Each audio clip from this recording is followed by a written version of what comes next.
Mateus 14. Em Mateus 14 tem algo que chama bem a atenção, e ontem eu estava refletindo a respeito disso. E eu quero deixar isso aqui para você nessa manhã, para que você possa mastigar, né, essa palavra, e se fizer sentido para você, você deixa seu comentário. O que acontece? Mateus 14, tem vários episódios que acontecem ali, né? Começa com a morte de João Batista. Aí depois que Jesus recebe essa notícia, Jesus, primo de João Batista, Jesus vai para um lugar deserto, querendo ter seu momento de luto. Jesus, como homem, passou por tudo aquilo que nós passamos. Por isso nós podemos encontrar nele refúgio, podemos encontrar nele resposta, podemos encontrar nele o quê? Segurança para tudo aquilo que nós podemos enfrentar, porque ele passou por tudo. Jesus passou por momentos de luto. Ele perdeu seu primo, João Batista, que foi o seu precursor, foi aquele que era o seu atalaia, aquele que iria diante dele anunciando a sua chegada. Aí Jesus vai para um lugar deserto, né, tentando ficar um tempo de luto, né, ter o seu momento de luto como uma pessoa normal. Porém, quando ele chega naquele lugar, a palavra fala que tinha uma multidão naquele lugar. As pessoas descobriram para onde Jesus estava indo e elas se deslocaram para aquele lugar. E quando elas se deslocam para aquele lugar, o que acontece? Jesus, quando ele vê aquela multidão, a palavra fala que o coração dele se moveu em compaixão. O que é compaixão? Compaixão não é pena, compaixão não é dó. Né? Pena quem tem é galinha, dó quem tem é instrumento. Jesus teve compaixão e ele se move em compaixão. O que é compaixão? Compaixão é amor em movimento. Jesus então entra em movimento depois de ministrar as necessidades espirituais, emocionais daquele povo, né, daquela multidão que estava ali. Ele percebe que aquela multidão tinha fome. Aquela multidão tinha fome natural. E Jesus também quis suprir a necessidade natural daquela multidão. E o que ele faz? Ele olha para os seus discípulos e fala assim: alimentem-os, alimente-os. Aí os discípulos ficam assim, né, com essa cara de interrogação. E Jesus olha e fala assim: vamos alimentá-los. E eles fazem uma busca no meio daquela multidão e eles constatam que apenas havia 5 pães e 2 peixes. 5 pães e 2 peixes para alimentar uma multidão. E é interessante que tem um número ali somente dos homens, 5.000 homens. Cara, 5.000 homens tinham naquele lugar. Então, se formos aí fazer vamos imaginar que aqueles 5.000 homens, né, cada um tivesse ele acompanhado com sua esposa e um filho apenas, uma esposa e um filho. Então, nós estamos falando aí não de uma multidão de 5.000 pessoas, mas de 15.000 pessoas aproximadamente. Né, considerando essa possibilidade de cada homem ali ter juntamente consigo uma esposa e um filho.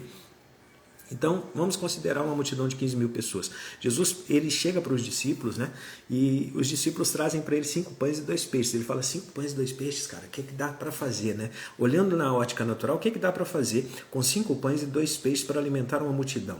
É muito pouco, no natural. Porém, o que acontece? Jesus olhou para aquilo e ele toma aquilo e ele falou: vai dar, cara, vai dar. Aí, aquilo que na ótica natural seria uma coisa impossível de acontecer, Jesus pega os 5 pães e 2 peixes e ele simplesmente apresenta, né? Ele apresenta aquilo ao Pai. Ele apresenta aquilo ao Pai em gratidão, em uma oração de gratidão. Pai, graças te dou por esse alimento. E antes disso, o que ele fez? Ele mandou os discípulos separarem a multidão em pequenos grupos e eles se assentassem na relva, assentassem naquele espaço onde eles estavam. E Jesus, depois de dar graças, né, pelo pão, pelo peixe, ele entrega nas mãos dos discípulos. Guarda isso. Ele entrega nas mãos dos discípulos. Ele ora, apresenta o alimento e ele entrega nas mãos dos discípulos. Depois que ele entrega aquilo nas mãos dos discípulos, ele fala para os discípulos irem e alimentarem a multidão. Eles que vão e alimentam a multidão, eles que vão e fazem o quê? A multiplicação acontece nas mãos dos discípulos. É isso que eu quero que você entenda nessa manhã. A multiplicação aconteceu através das mãos dos discípulos. Jesus simplesmente pega o pão e o peixe, apresenta para o Pai o pão e o peixe, né, e entrega nas mãos dos discípulos. É como se aquilo que você coloca na mão de Jesus pode parecer pouco no natural. Porém, no momento que você coloca nas mãos de Jesus, né, Jesus sabe o que fazer com aquilo que parece pouco. Ele apresenta e dá graças a Deus por aquele alimento. E ele entrega nas mãos dos discípulos, os discípulos pegam aquele alimento, né, que já tinha sido apresentado diante do Pai e tinha recebido uma ativação né, do seu potencial. E o que acontece? Os discípulos começam a multiplicar os pães e alimentar aquela multidão. E é tão interessante que a palavra fala que eles alimentaram toda aquela multidão e sobejou. E sobrou, cara. 5 pães e 2 peixinhos alimentou uma multidão, e depois de alimentar uma multidão, sabe o que acontece? Sobrou. Sabe quanto que sobrou? 12 cestos. Sobrou um cesto referente a cada discípulo. Um cesto cheio de pães e peixes referente a cada discípulo. Eu acredito assim, né? Porque sobrou 12, tem 12 discípulos que estavam multiplicando pães, então sobra 12 cestos cheios de pães e peixes. Então, aquilo que na ótica natural parecia pouco, nas mãos de Jesus, quando você entrega aquilo na mão de Jesus, há uma ativação que acontece, e quando aquilo volta para a mão dos discípulos, já volta com um poder multiplicador. E aquilo que aparentemente era pouco se torna muito, dá para servir todos e ainda sobra. E o que é que eu quero que você entenda com isso? Hoje existem pessoas que você pode dar, né, digamos, naquela situação, 5.000 homens ou 15.000 pessoas, digamos assim, aproximadamente, você poderia entregar os 12 cestos na mão de uma pessoa e ela ainda ia olhar e ia falar assim, cara, não vai dar. 12 cestos é pouco. Porém, discípulos, guarda isso, discípulos pegaram 5 pães e 2 peixes, foram até Jesus, Jesus ativou aquilo, né, o efeito multiplicador, trouxe para as mãos dos discípulos, e nas mãos dos discípulos aquele alimento foi poderosíssimo. Foi capaz de alimentar uma multidão e ainda sobrou, né? De repente você está aí passando uma situação muito parecida, né? Aquilo que chega nas suas mãos. Eu conheço pessoas que realmente ganham relativamente, né, pouco, mas também conheço pessoas que ganham consideravelmente bem, falando de finanças.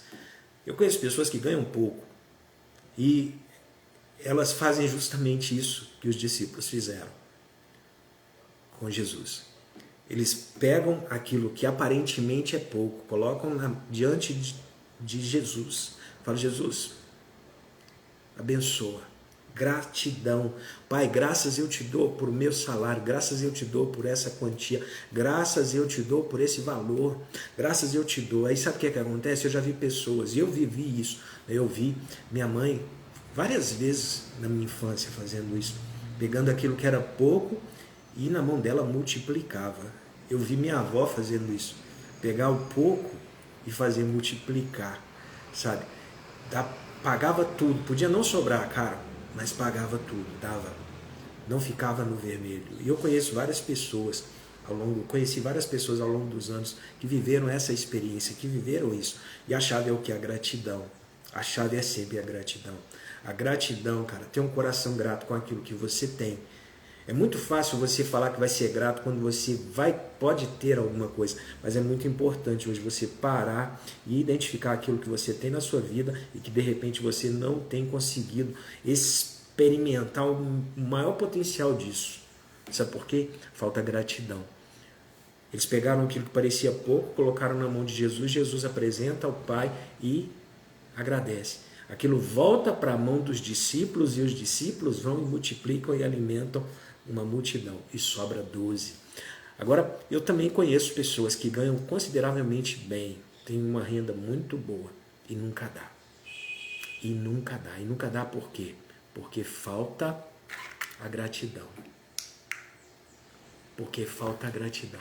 Onde falta a gratidão, sempre vai roubar o poder da multiplicação. Onde falta gratidão, o poder da multiplicação deixa de existir. Então, eu paro por aqui, mas eu tenho mais ainda a compartilhar com você a respeito disso. Mas se você pegou essa chave poderosa, eu quero que você deixe um comentário aqui, eu vou voltar para te entregar outra chave em qualquer momento. Deus te abençoe. Shalom, shalom.